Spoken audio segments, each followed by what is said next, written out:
money off this Put shit. power on. Put something on the entertainer. Get these niggas a new dance. You know what I'm saying? But it's like we have to be consistent in going against their grain. And people just don't understand how powerful a legit boycott could be. Because I agree with that. Like, I don't agree with a lot of shit. But I understand the economical structure. When you fuck with their money, that's when they start listening.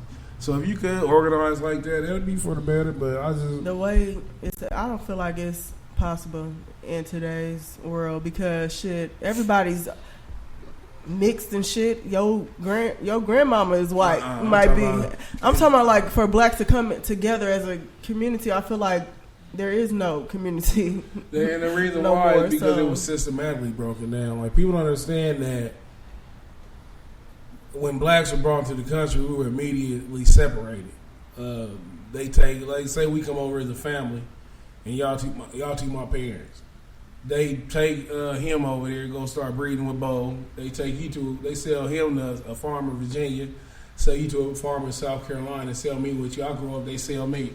They break up so you don't have that continuity. So we ain't got that continuity that we had in Africa, the family atmosphere, to where we just, and that's how come black people got play cousins. We really the only people who got, like, we related to everybody.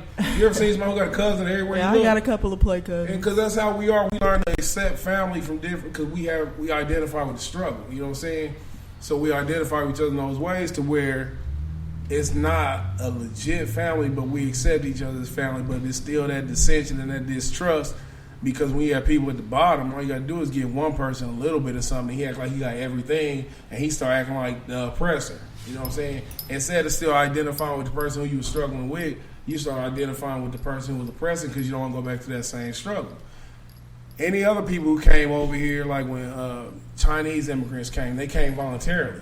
So they was able to keep their same family structure. They was able to still stay united. When the Italians came, same thing. The Germans, same thing. The Japanese, everybody who came, Mexicans, you see them, they united because they came. We were bought here, and we were broken up as soon as we got here. So when we say that we don't have unity, that's true, but it's not entirely our fault. It's because it's systematic. It's a generational thing to where we're going to have that distrust, and I don't know if it's ever going to end. As much as I like to idealize and fantasize and romanticize it all, I just don't see it happening. So that's when, and it can only happen individually, where you start holding yourself accountable and hold the people around you accountable, and particularly your family and friends and your kids, the people who you have influence over, to where you don't sit here and be like, man, I just don't know what's wrong with these black people. Fix your situation, and you might inspire somebody else to fix their situation. It's an ordeal like that, but still looking for that one leader, that one smart man who say all the right shit. That's not gonna happen. Those days are over. Those days are far, to have one charismatic motherfucker, that's over. And I kind of blame social media for that. This was before Facebook and MySpace. I mean, but it's really is. I ain't seen one legit nigga out here leading. It would really be over though now though. Like, even if somebody thinking about it, but like, they image. You can't blame social media for that though. I'm trying to think who was the last real leader. And it all depends on where you want to be led to when you consider these leaders. It's like you got to ask yourself, is this person? And it goes back to the COINTELPRO thing where they were infiltrating black organizations with these fake leaders, and they was causing dissent. So you got to ask yourself, can I trust a Jesse Jackson? Can I trust a Louis Farrakhan?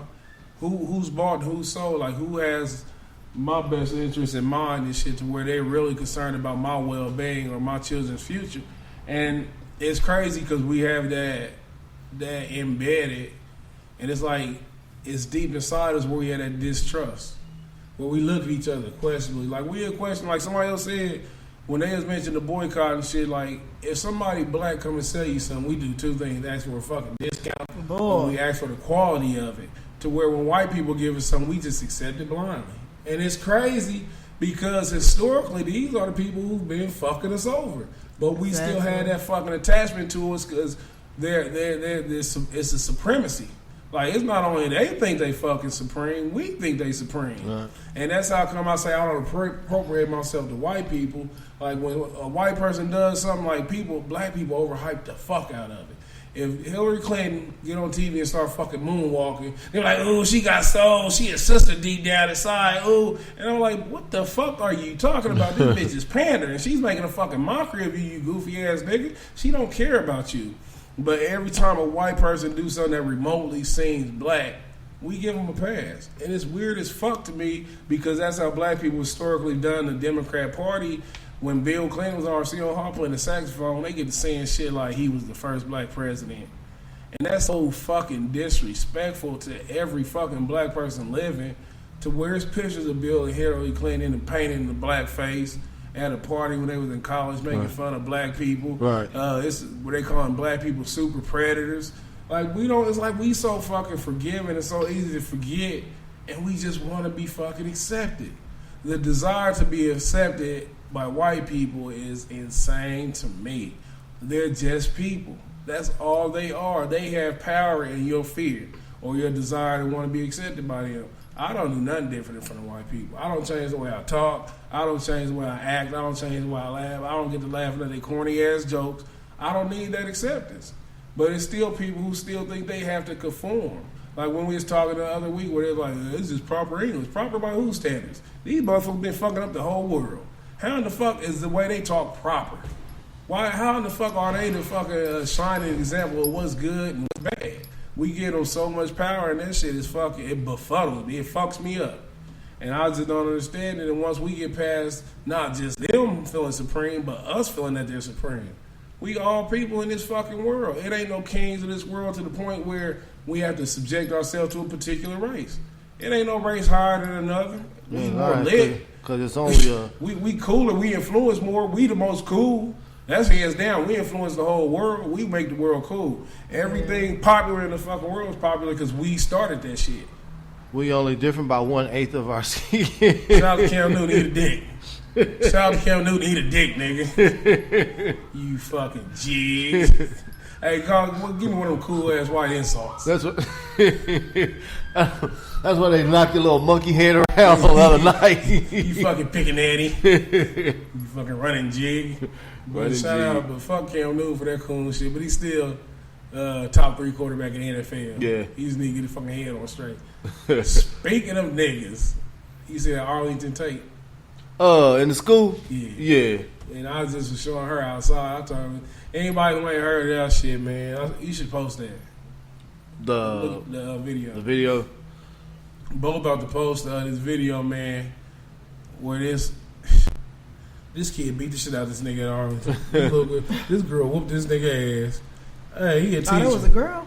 Yeah, but he didn't. Oh, no. Go ahead and say what you gonna say. It's we was talking about this last night, and it's like, what would you do? Like, you a teacher, and you want to put your hands on them, but you don't. It's like, because if he was just trying to hold her down, right? First, shout out to that nigga's perm.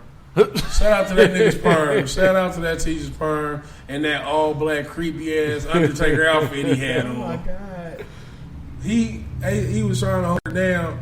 He got his ass whooped. Yeah, that kick. He got his ass whooped. For one, at one point now, they said he was breaking up a fight. And he was holding her down, you know what I'm saying? Like, don't move, blah, blah, blah, blah. What, hold up. His ponytail. Trimella over here watching this nigga's ponytail and shit.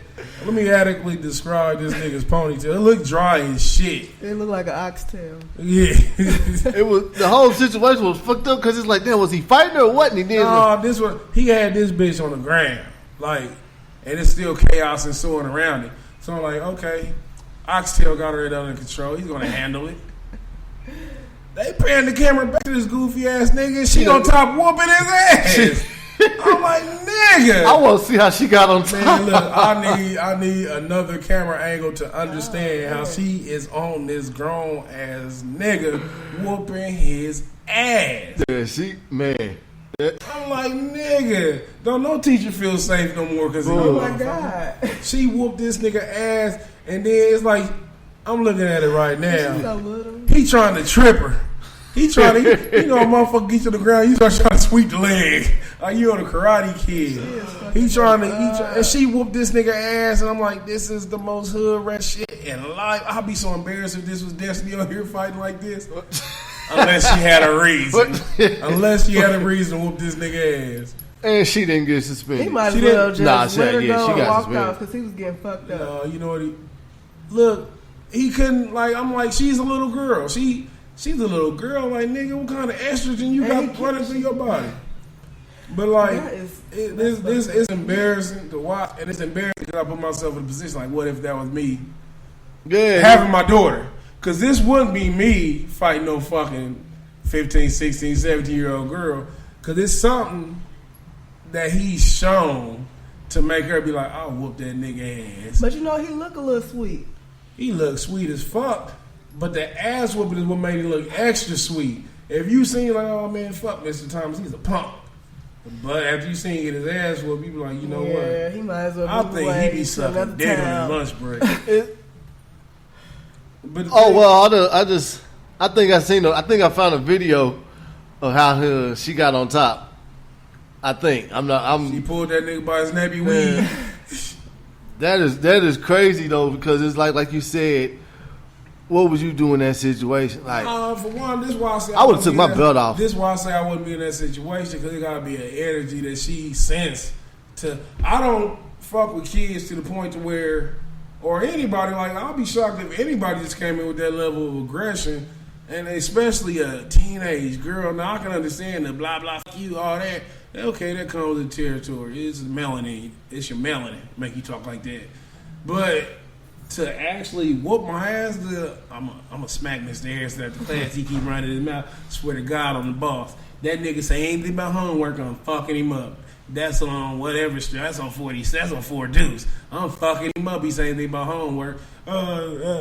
Tomorrow I need you to read. Make sure you read chapters 3 and 4 and answer the notes in the back. That's it. I'm whooping his ass. And like, where does that come from? Like, I'm gonna whoop his ass. No kid's gonna look at me like, if that nigga do anything, I'm whooping his ass. Right. So I wonder what he did. Did he switch on his way to the restroom? His hair, man. Was he popping his gum like a little bitch? Was he knocking his hair out of his face and shit, trying to keep the sun out of his face? What the fuck did he do for her to say like, yep, got me one? He flunked her. Yep, got me one. I'm sticking with that damn ponytail he had in his head. She probably was like, I'm gonna grab that motherfucker by his hair.